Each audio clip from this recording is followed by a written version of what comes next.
暴雨夜，一个黑衣人站在门外，看见男人开门，直接上前将其捅死。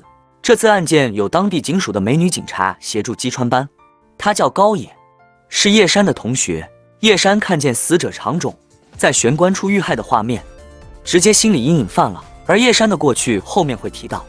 林子看见衣冠楚楚的长冢穿戴整齐，脚上却是拖鞋，猜测是长冢刚回家就被叫了出去，然后遇害。长冢是制药公司的员工，死于出血过多休克而死，凶器是把长约17厘米的菜刀。晚上8点左右死亡，最先发现死亡的是他的爸爸。9点回家发现了儿子的尸体，屋内没有翻找或是其他的痕迹，说明凶手没有进过屋子。由于下雨，很多证据都被毁了。很重视案件的叶山积极提问，现场没有留下指纹，并且门铃上也没有，通话记录什么的都没有，说明凶手不是打电话叫他出来的。林子问长冢爸，长冢有没有仇家，有没有什么奇怪的行为？对方说都没有，儿子谦虚有礼貌，不是惹事的那种人。又问了家政，家政1周来几次做家务，昨天8点就回去了，知道长冢不久后会回来，所以没有关玄关的灯。离开时也没发现什么可疑人物。菊田和叶山来到长冢公司，同事们对他的评价都很好，不过有位同事欲言又止，他怕被人招嫌，不想在背后说别人的八卦。叶山听到急了，要他赶紧说出一切。原来长总最近好像在和女友闹分手。长总和女友是大学认识的，是对羡少旁人的东大情侣，难道是分手导致的仇杀？可叶山查了女友的行踪，案发当时女友刚好去了外地出差，又完美的不在场证明。但是长冢的死法显然是被仇杀，不是闹分手的女友又会是谁呢？长总风评很好，也没人和他结仇，真的找不出什么和人有纠结的点。菊田看叶三对案件异常积极，平时他可是对案件不闻不问的，一心只放在职称考试上。过去问他的同学高野，叶山是个怎样的人？高野说他是个认为女性是个弱者的人，女性就不应该做刑警，去往案发现场冒险，听上去像是个大男人的人，但表现的却很怂，一看见刀就颤抖想吐。他究竟发生过什么才会导致对刀有阴影的呢？组长这边接到建林和电话，长冢衣服纽扣上发现了不属于他的指纹，猜测应该是凶手留下的。林子听到消息后更加觉得奇怪了，纽扣上留有指纹，证明凶手没有戴手套，所以证实了凶手根本没有按门铃，而且凶手是带着仇恨来杀人的。如果他是大喊叫常总出来，常总听见对方语气不好，也根本不会出门。林子估计凶手早就在门口蹲点了，可问题是常总刚回家，为什么他不在路上就把常总杀了吧呢？等他进门了再出来杀呢？突然林子回想起家政说的话，好家伙，原来是杀错人了。林子猜测凶手的目标根本不是长虫，而是他的父亲常总啊。当时凶手在门前蹲点，看见常总回家，并没有杀他，而是问他爸在家吗？在的话就叫他出来。常总开门后，因为玄关的灯是开着的，让凶手误以为他爸在家里，所以凶手看见人一出来，就马上冲上去刺杀。可没想到的是，来者还是惨重。结果一不做二不休，凶手知道不灭口自己就会暴露，刺杀常冢豹的机会就没了，因此就把常冢捅到死为止。林子查了常冢豹的背景，他以前是药物部的科长，15年前曾发生过一件药物改男案件，据说当时常冢爸知道该药物的危害，但并没有立刻回收这些药物，媒体都说他就是这案件的罪魁祸首。可最终法院宣判常冢爸并不知情，无罪释放了。林子认为凶手是因为这案件，所以对他进行制裁。徐田查了药物案件死亡的人员，死者有4人，其中1名女性死，自杀的凶手应该就是这4人中的家人。组长让众人调查4人的社会关系，还有去保护常冢爸。叶三违抗调查任务，执意要加入保护常冢爸的队伍，因为凶手很有可能再次对常冢爸下手。野山想亲手逮捕他，众人以为他想抢攻吉田，拉他出去教训了一顿，问他到底怎么了。叶山说出了一切，他想要变强。初2的时候，叶山目睹过一桩刺杀案，活生生的看着自己的家教在路上被人刺杀，叶山吓得无法动弹。警察来到后，问围观人群有没有发现可疑人物，叶山也害怕得不敢说话，他怕说出来会遭到凶手的报复。为了封口，将他也杀了。后来叶山逐渐看见了自己的柔弱，想改变自己，让自己变得勇敢起来。高中毕业后，他放弃了学业，直接跑去当警察。可就算之后在不断的往上爬，进入警察学校，参加职称考试，打造自己成为一个非常厉害的警察，但叶山却始终没有因此而得到勇敢。第二天，警方在常勇家附近布下埋伏，果然常勇爸一回家，凶手就现身了。叶山立马冲出去，但看见刀后就怂了，直接扔在原地。林子和高野也没有凶手力气大，还好战神菊田来到制止。结果到最后，叶山还是没有突破新人中的阴影。不按套路出牌啊喂！女子审讯男人，为什么事情都过去15年了，现在才出来复仇？男人说因为网络。本来感染事件发生后，他对常种爸并没有仇恨，可最近他在网上冲浪，看到了一个专门挖官员黑历史的网站，在那他看到了常囧爸就是药物感染事件的罪魁祸首，瞬间回想起因事件死去的女友，脑海里仿佛传来女友的责骂声，质问男人为什么当年不信任他。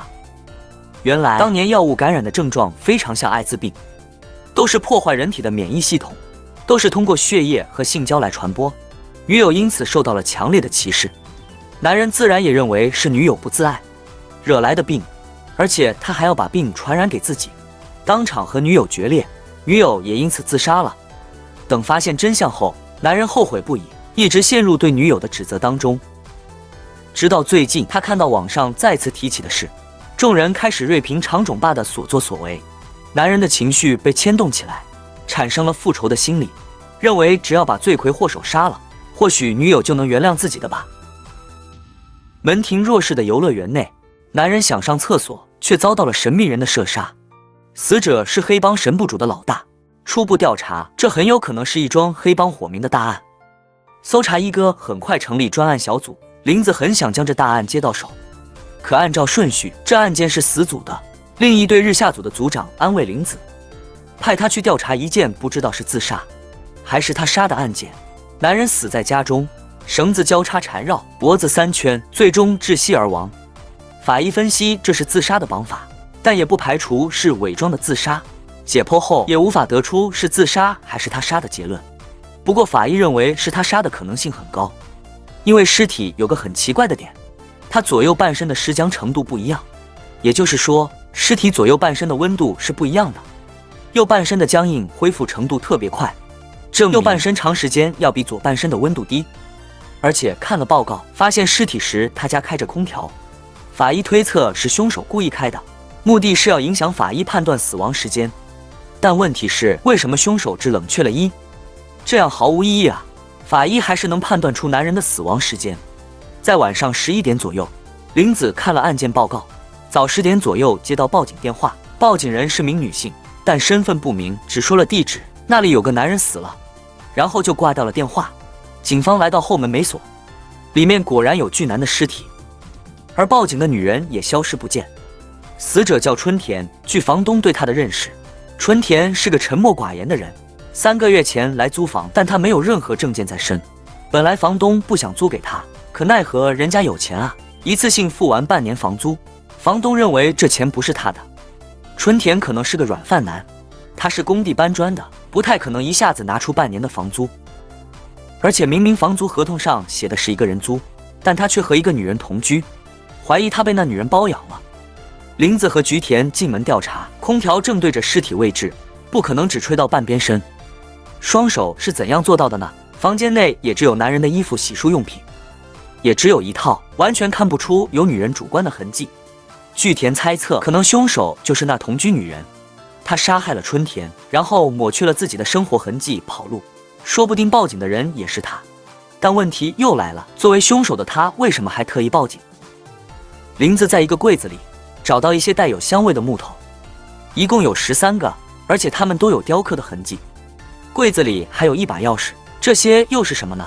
就在这时，叶山打来电话，他踩了死者春田的指纹，没想到他还有前科记录，他以前是个杀人犯。春田是化名，真名叫岸谷，他因杀人被逮捕过2次，一次在17岁，因为是未成年人的缘故，关了1年多就被放出来，出狱后加入了黑帮大和会。和29岁再次犯下杀人罪，被判11年，6年前出狱，再也没有犯下什么罪名。名字让击穿班众人全力搜查同居女的信息，破案点应该就在她身上。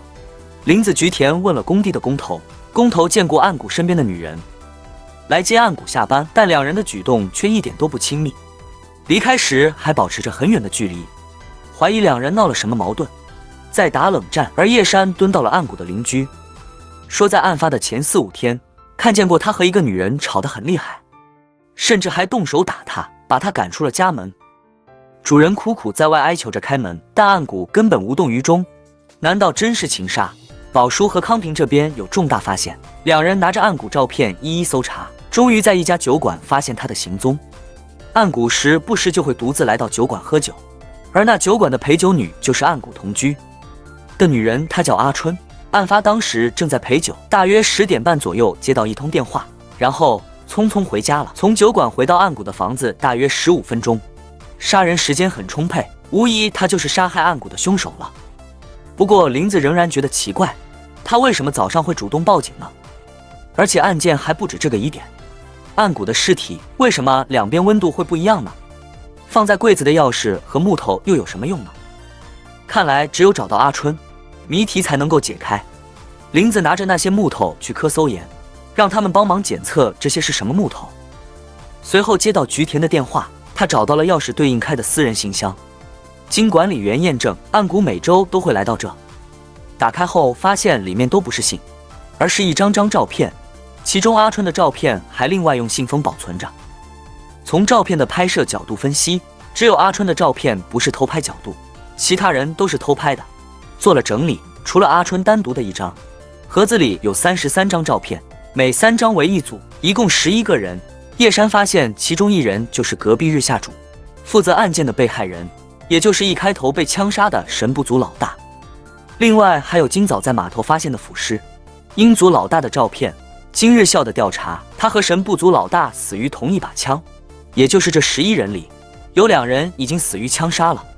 林子怀疑岸谷是名杀手，这些都是他枪杀的目标。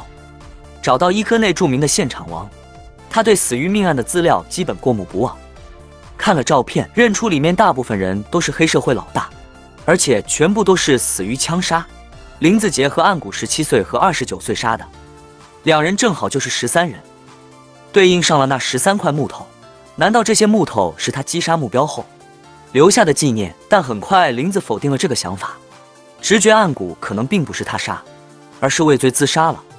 马上把这重要发现告诉组长，如果推理没错的话，不仅自己的案件破了，林日夏那边的案件和过去未破的枪杀案也给破了，这妥妥的大功啊！女子申请加入抢查案的调查组长，看得出她想抢功在外的。日夏听见立马阻止，他的调查理念和林子是完全相反的。林子是靠直觉推理，先下结论再找论据论证，而日夏则是先收集大量的信息，从中论证，最后确定结论。简单来说，日夏是逻辑流玩家，而林子则是直觉流玩家。日夏很不爽林子总是在毫无证据的情况下就把人变成犯人，反问林子他手头案件的疑点搞清了吗？没搞清还想插足别人的案件，一句句的质问让林子哑口无言。居田看到林子心情不好，过去安慰他。林子嘴上说不需要啥安慰，但心里却乐开了花。同时心情后让击穿班全力搜查阿春所在，林子就是要证明自己的直觉是正确的。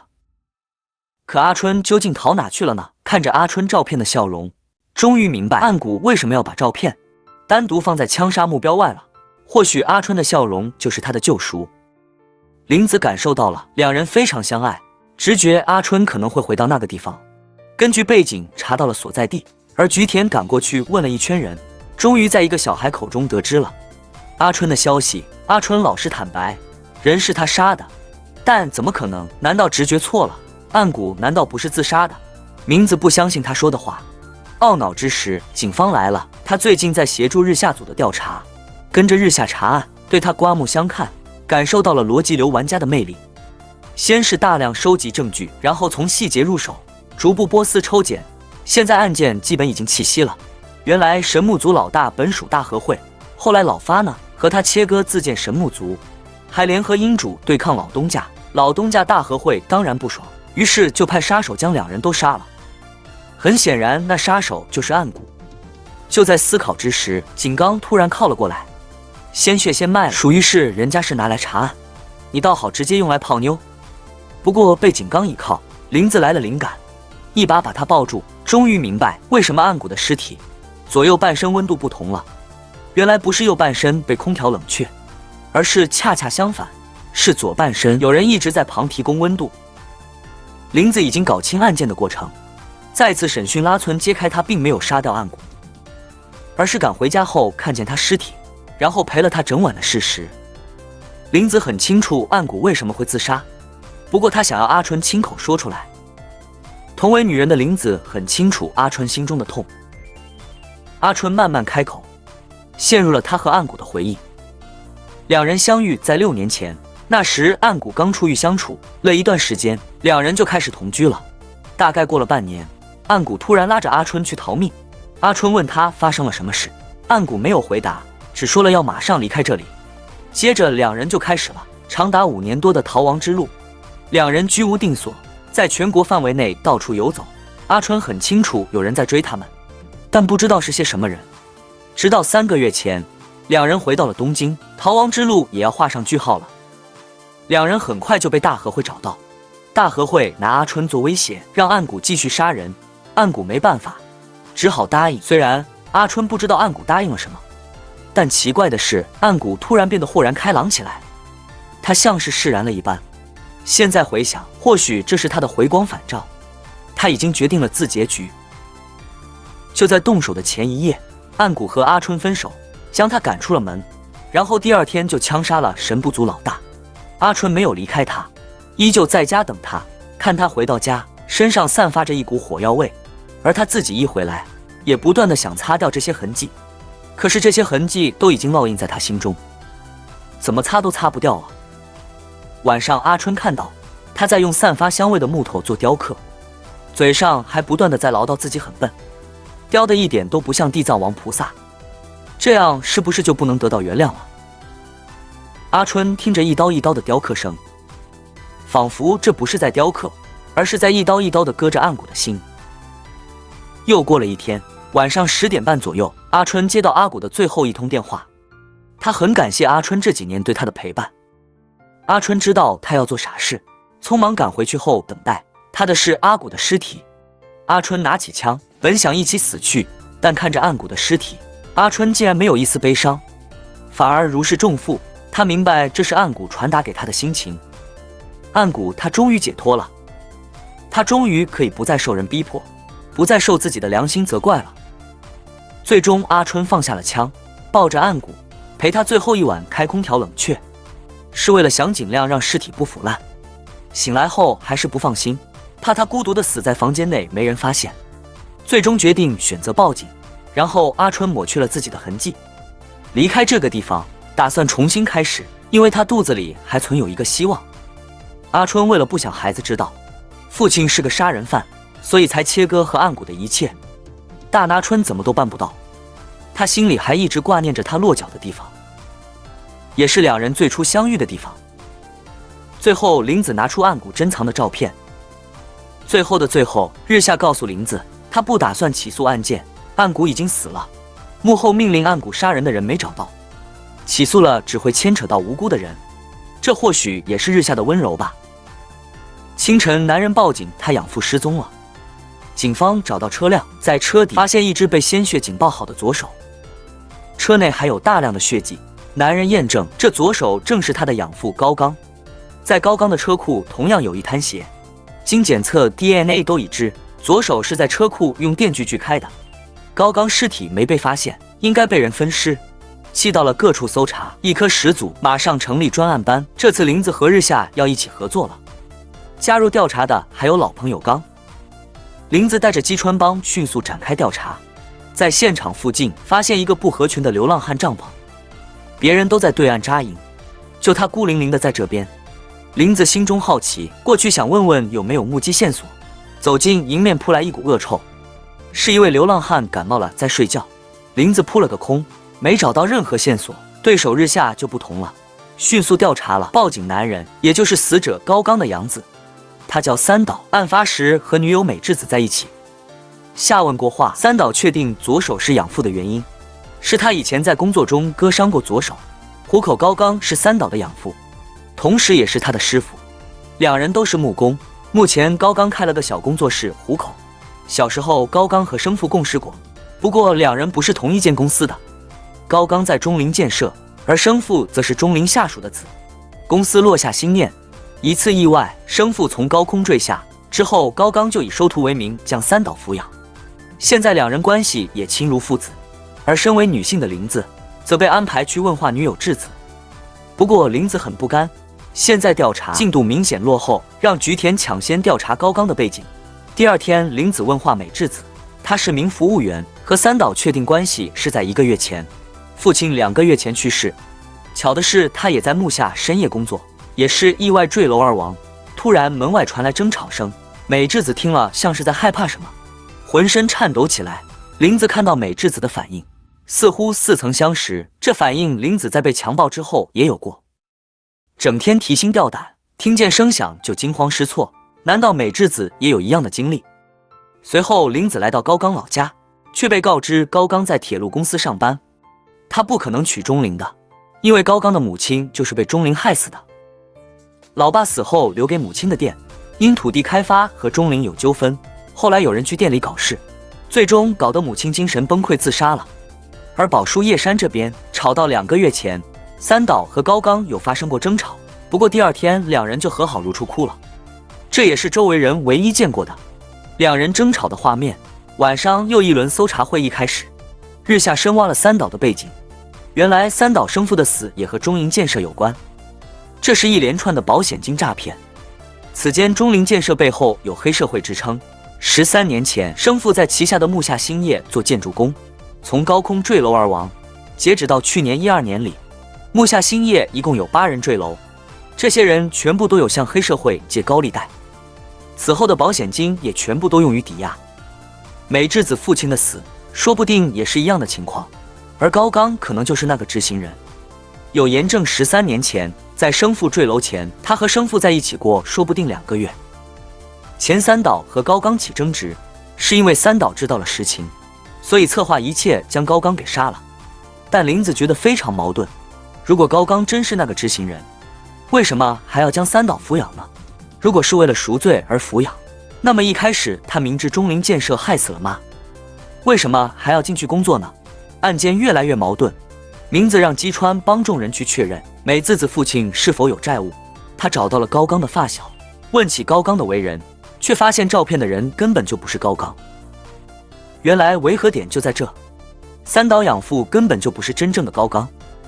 发小称最后和高刚见面是在死3年前，他面如死灰，嘴上说没事，但发小感觉他有自杀的倾向，之后就再也没见过他了。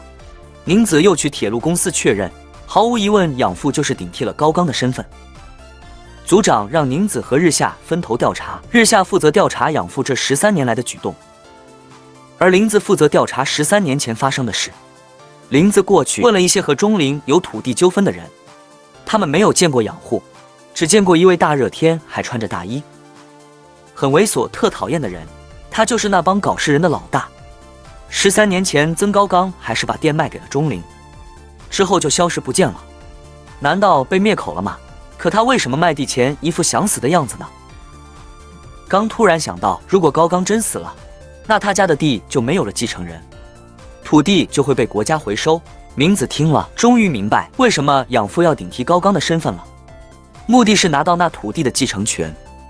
明子猜测，真高刚想用自杀来阻止土地落到钟离手上。聪明的人当然不乐意让养父顶替他的身份。接过继承权，晚上又一轮搜查会议。日下报告，他们查明了负责木下兴业的职工，保险人是一个叫户部的男人。名字听到震惊，户部就是那些捣乱人的老大，也就是户部才是保险金诈骗的执行人。而且户部在养父被杀的第2天人间蒸发了，怀疑是杀完人后逃命。还有养父买过2份人寿保险，一份受益人是三岛，保额1000万，另一份受益人则是一个叫李腾的女人。保额却是5。前骂他很有可能是高刚的秘密情人。叶山负责调查遗迹，尸体的现场附近没有新发现的遗体。唯一有变化的是，对岸的流浪汉突然变有钱了，连吃几天洗衣。刚去问过他们，说最近来了一个无家可归的男人，给了他们一笔钱，还说这钱是男人的卖身钱。这又和案件有什么关联呢？菊田他跑出这边在监视着三岛，他和女友美智子一点都不像是情侣。虽然三岛和他形影不离，上下班接送还一直在店里等他，但两人的举动却一点都不亲密。不知情的人还以为三岛在监视着美智子呢。玲子并不觉得三岛在监视，而是他在时刻保护着美智子。玲子直觉美智子的害怕可能和瀑布有关。瀑布是保险金诈骗的执行人，美智子父亲也是受害人之一。瀑布和美智子两人应该有过接触。第二天过去找美智子，问他认不认识户部。美智子听了已大致支支吾吾，说见过几次，聊的都是些关于保险的事，没说几句美智子就借口离开，像是害怕聊起关于户部的事。随后来到温公头，原来养父是被户部一步步，还说养父的命是他给的，没有他养父活不了。这话听起来像是养父有什么把柄在步步手上，似乎高刚的身份也是步步让他穿上的。接着叶昌打来电话，他在跟踪养护另一笔保险的受益人李唐。他去了医院看侄子，据医院说，侄子在13年前因交通意外神瘫痪，母亲当场死亡，父亲救回一命后不知所踪。这13年来都是内藤在照顾着他。近几年医院说内藤经常拖欠医疗费，也就是说内藤很需要钱，现在拿到保险金才终于缓过来。这么巧，难道养父的真正身份是那侄子的父亲？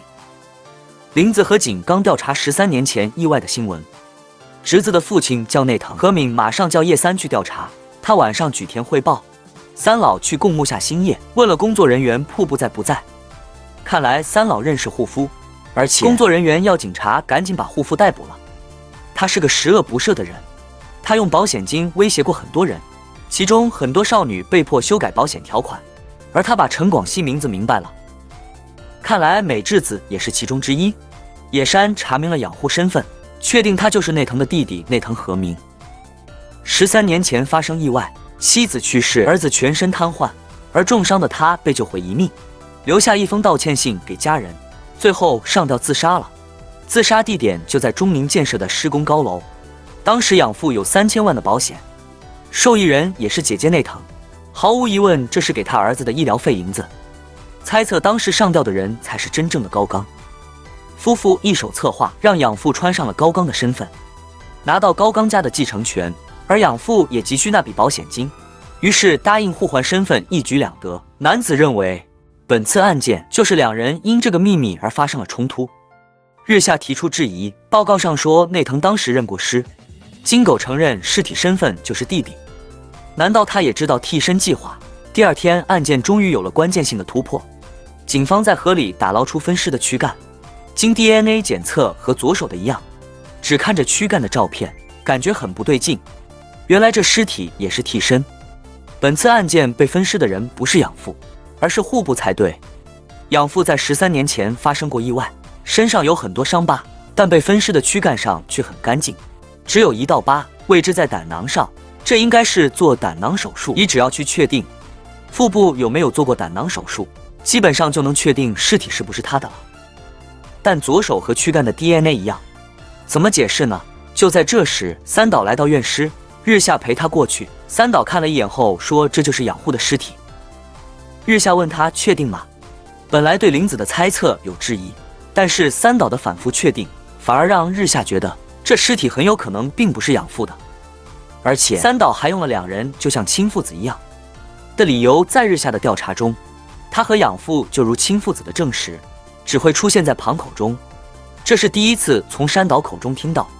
林子想推翻左手和躯干 DNA 一致的证据，来到找法医，给他看了报告，问什么情况下左手和躯干的 DNA 可不同。法医说可能和左手长时间浸泡在血液中有关，长时间浸泡，血液有可能会渗透在里面，如果在动人截面取样的话，可能验出的只是被浸泡的血液 DNA 这种隐藏方式只不过是掩耳盗铃，只要戳破手指验里面的 DNA 就能出真身。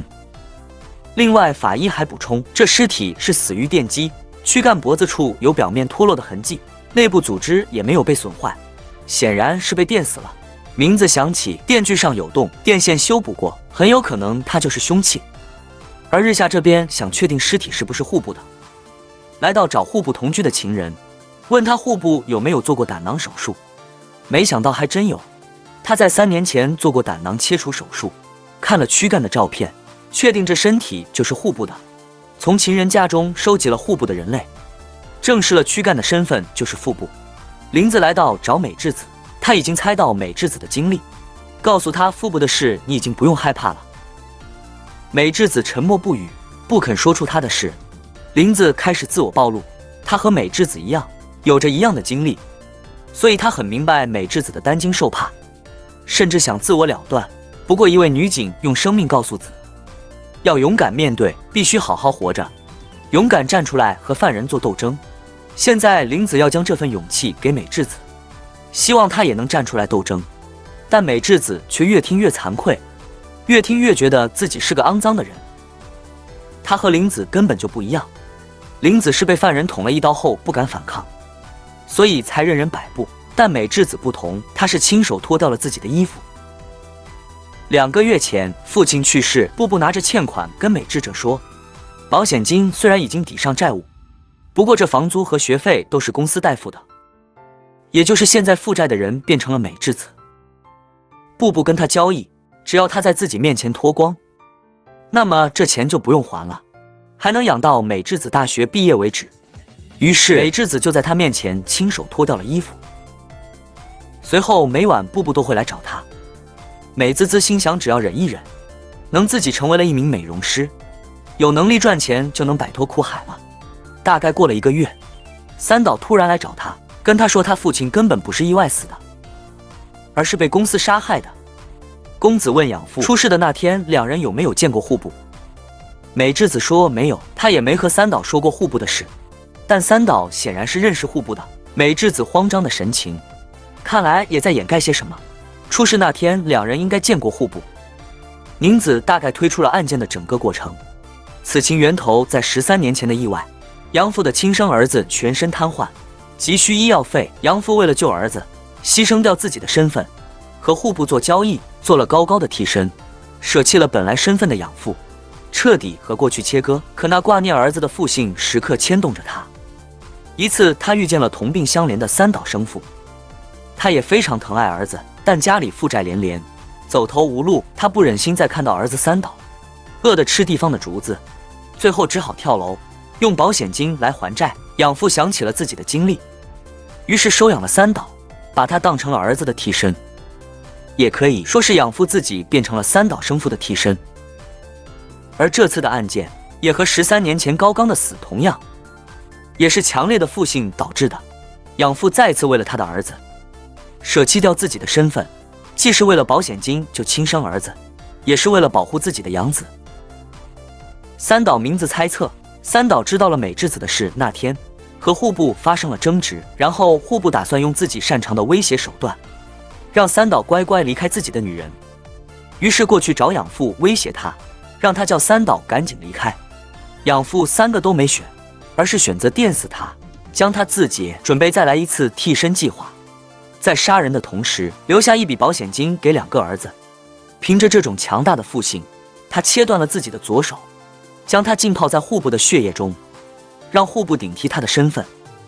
也就是说，养父很有可能还没死，而隔天报警的三岛也可能像13年前养父的姐姐一样，知晓了替身计划，谎报尸体身份，从而拿到后续的保险金。林子申请对三岛进行审讯，日下说由他来审讯，让林子在旁好好听着。第2天审讯三岛，三岛说步步其实是他杀的。案发当晚，步步一如既往来到长美之子，但那时三岛经知道了他的事，过去打了他一顿，让他别来纠缠美智子，最后将他打死了。日下没有拆穿三岛的谎言，而是说一直抚养他的养父太可怜了，告诉了三岛养父的真实身份。他迫不得已抛弃了自己的身份，深陷地狱，但在那地狱中他很幸运，因为他找到了三岛这一束光。最后，三岛说出了实情，他在那晚接到养父的电话，莫名其妙说了一堆话，叫他清晨报警找他，还说什么以后不用再担心户部了，还有要把钱留他。当时三岛听不懂，之后看到养父的左手后，三岛似乎明白了，他要和生父一样擅作主张的去死，用这样的方式来保护自己。确实，这完全是养父的自作多情。如果他真有体谅身边人感受的话，完全可以用其他方式来生存，根本不用这么极端。但是父母的爱，讲究的就是一个不讲道理。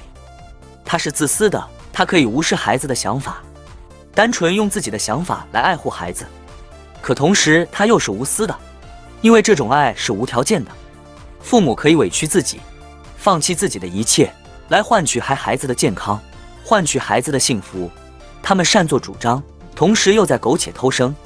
他们只想看一眼孩子幸福的笑容，轻轻地拥抱孩子，但是却始终身为人父的日夏很理解养父的心情，这也是他来审讯三岛的目的。最后，三岛想挽回养父，告诉日夏他有可能会去的地方。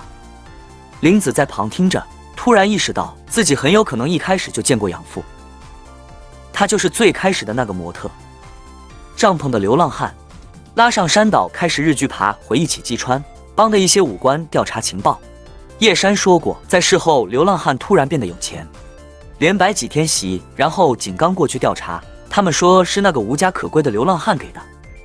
而且养父伤势这么重，他也没有去过治疗，应该不会走远，抛尸的位置也不会很分散，但警方却在附近始终没找到。唯一的可能就是林子一开始走进帐篷时闻到的那些恶臭气味，其实是养父将尸体藏在了帐篷内。三人赶到帐篷时，里面躺着的是养父僵硬的尸体，手里紧握着的是三岛给他送的围巾。大雨滂沱的夜晚，男人惨死在饭店，身中数刀，心脏被刺都毁，左眼部分还有一道肿切割的伤口。男人叫小林，是黑帮龙骑组的成员，从尸体上很难看出死者生前和人发生过争执，特别是那独特的左眼伤口，和前不久发生的2起杀人案一模一样。初步调查，3名死者都是龙骑组集成成员，警方迅速将案件定性为黑帮内部纠纷的连环杀人案。本次案件将由专管杀人案的搜查1科和专管黑帮暴力团的搜查4科联合调查，除了姬川帮外，日夏和井刚也加入了调查组。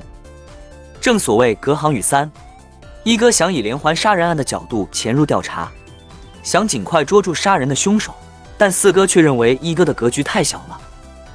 这案显然是龙骑组的内部纠纷，对于组织的人来说，人命只是一名棋子，凶手也只是听从组织的号令，他可以是一个人，也可以是一群人，所以要抓就得整个龙骑组都给端了。顿时会议的火药味飙升，搜查意见始终无法统一。最后一科科长决定暂且在不共享情报的基础上，每个团队单务行动。名字来医院看望组长，接到会议后偶然接到一个声称犯人是刘瑾剑斗的匿名电话，想对他展开调查，没想到组长却说这是他自己来管。你都躺床上了，还怎么管呢？林子接到丧尸的指示，避开眼线来到公园，被丧尸警告别去碰刘瑾。林子已经猜到丧尸可能被高层施加了压力，但面对现成的线索不能出手，林子没办法接受，决定单独开场调查，将姬川班托付给了菊田。名字翻阅资料调查刘瑾，确定他就是9年前在公寓里被杀的千惠的弟弟。另一边，丧尸和科长被刑事部长叮嘱，让他们禁止调查刘瑾，如果9年前的事情被打败天下的话，很多官员就不得不更换了。在给2人压力的同时，也提醒2人警惕林子，不要让他侦查出些什么来。究竟9年前发生什么事了呢？晚上，菊田问林子在单独调查什么，林子不想说，但菊田咬住不放，林子只好从刘瑾的匿名电话说起。知青源头在9年前，姐姐千惠被当成死去母亲的替身，受到了伤父的袭击，虽然逃跑过，但还是被找到了，最终被父亲虐待致死。警方审讯父亲，父亲执意否认罪名，趁人不备躲过警察的枪，自杀了。而这一切的事都发生在刘瑾眼前。包括在他眼前姐姐被父亲侵犯，也包括父亲在自己眼前自杀。可菊田在负责案件前面呢，听闻他父亲是有不在场证明的，但传闻一出，很快就消失了。而被杀害的小林其实是千惠的男友，最初他被认为是杀害千惠的灵芝。假设小林如果是杀害千惠的凶手，这事让刘瑾知道的话，他有可能会去复仇。是那样的话，那父亲就是冤枉的。父亲的当众自杀也对警察的声望有威胁，所以明明有不在场证明，也执意要将其送去检察院。也就是说，警方是否在隐瞒真相？林子不允许这种隐瞒，决意要观测，自己一支独自调查。刘瑾去他家蹲点，没见他出门，上前敲门也没人应。终于在某天，有个男人来拜访他，林子亮出身份，对方有些谨慎，说自己是房地产公司的。真田带林子去了刘瑾打工的漫画屋，期间向林子索要名片，说有线索再联系他。其实男人真实身份是龙七组的二把手。武田最近还评论了帮派内部的纠纷。而漫画屋内，林子问了刘瑾的同事，原来他还是刘瑾的恋人。他说自从上周二开始，于瑾就失踪了，可能是上周告诉了他自己怀孕了，所以他才会逃跑的。不久后，木田说有新线索，约林子出来见面。有线索是假，实际是来套料的。林子没打听到消息，反过来自己却被套出来了。随后，木田将林子送到了他住的旅馆门口。和林子告别的时候，恰好菊田看到了剧情突然狗血起来。菊田没追问男人的身份，向林子报告说人友会的藤原被杀了，宣布中2枪不中1枪。刺客组长再次判定为黑帮内部纠纷。现在龙崎组的老大龙崎在住院，藤原是其候选人之一。现在他死了，对手木田便是最有可能上位的，怀疑他就是案件的主谋。事后，日下拉着林子来到组长的病房，没想到丧尸和钢铁也在那。所有人都说要从刘瑾的案件里收手，因为他们都想保护培养自己的科长。原来杀害藤原的凶器上检测出了刘瑾的指纹，弹道和杀死小林的一模一样，但只要刑事部长不指示，那证据就绝对不会公之于众。刑事部长这么保科长是有原因的，因为科长他通过和高层不断交涉，才创造了今天比较自由的搜查。可也是多亏了他，林子和钢铁这种喜欢单独查案的人，才能不打报告随意行动。而科长只有1年就退休了，众人都希望能让他安安稳稳的退休。科长他也不是那种只考虑民节保身的人，不想让他留下污点的是上司和组长。但是林子不能接受，警察就应该查明真相，做主真凶。日下也在暗地里支持林子的做法，决定帮林子拖住他们2天的时间。第2天，林子又被木田约出来。木田说想起了刘瑾用过的一个假名，还没来得及细说，藤原的小弟们来砸场，说木田就是杀害藤原的凶手。步步紧逼之下，木田1打4将他们揍了一顿，拉着已经看呆的林子逃跑。林子大概猜到了木田的身份，叫他自己坦白。木田说明了自己的身份，没想到接着强吻了林子。狙击党像吃了屎一样啊！这就是我之前不说感情戏的原因。后面更加离谱，餐厅的事被叶山的熟人巡警看到，叶山将林子和木田见面的事告诉了菊田，菊田要叶山保密，自己则单刀闯入见木田，警告他不要接近林子。对峙期间，林子打给木田，木田借此挑衅菊田，说他根本不知道林死的过去，也不能理解他经历过的黑暗，因为菊田没有杀人的决心。鱼子再次和木田见面，他查清了木田的背景，他爸被黑社会所杀，然后欠下巨还，母亲上吊自杀，妹妹被黑社会凌辱，最终也自杀了，留下一个只剩下母弟。木田帮父亲报仇完后被捕入狱，出狱后被龙崎主收编，现在已经成了2把手了。可林子始终没找到他和刘瑾的联系点。虽然没找到，但林子认为木田和刘瑾有着相似的经历，很容易就能理解。古井怀疑是木田利用他去杀掉小林和藤原，让自己顺利坐上龙崎组老大的位置。面对林子的直觉，木田所说出了事实：刘瑾是个贩卖情报的，他手上有关于藤原的情报，所以木田也在追查。刘瑾告诉了林子刘瑾的假名账号，林子联系菊田让他去调查，但此时菊田就在跟踪着2人。就在2人的后面，宁子想继续套料，但木田却反问宁子为什么要当警察。他能感受到宁子和自己一样，是经历过黑暗的人，是一个能够杀人的人。菊田看到车有动静，想上前阻止，但随即又停下了脚步。这剧情太恶心了，所以说感情戏就像吃了屎一样。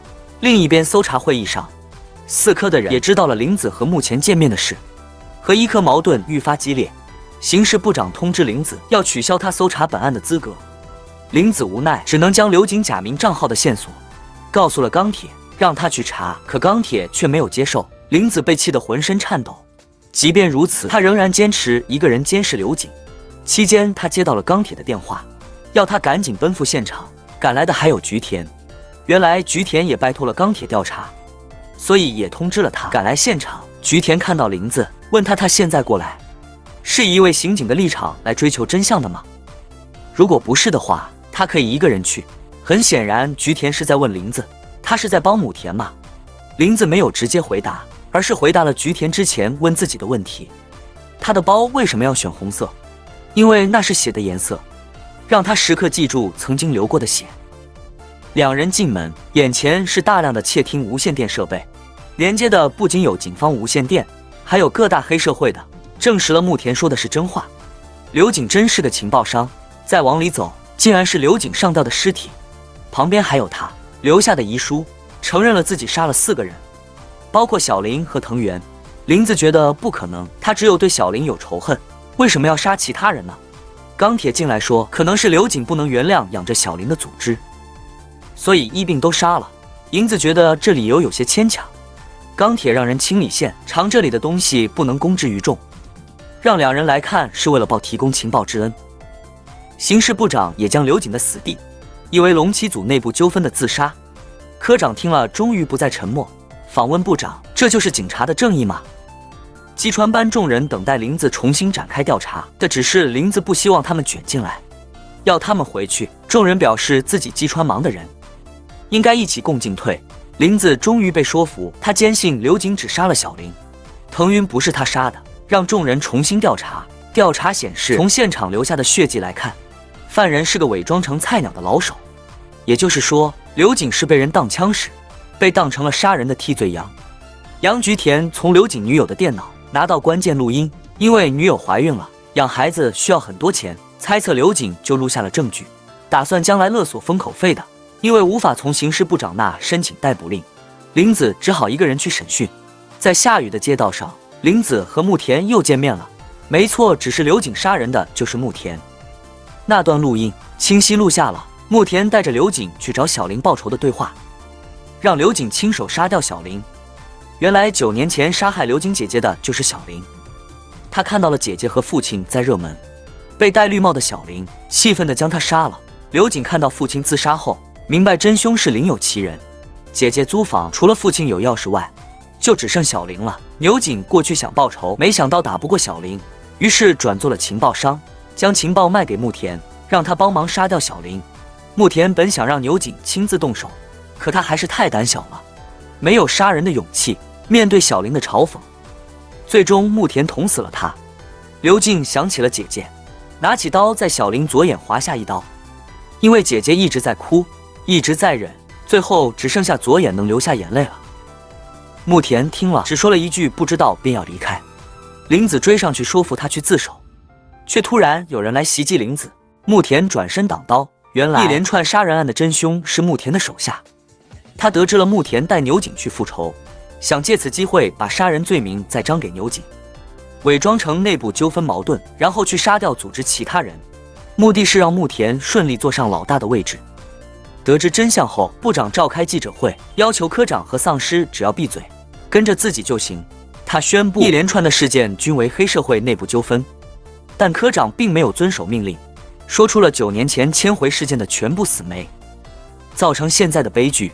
很大原因是因为9年前警方的犯案失败，并且没有去追查真凶，反而将其隐瞒导致的。科长打算将当年参与案件的全部干部引咎辞职，最后随着医科科长的离职，医科大换血，众人将要东奔西走。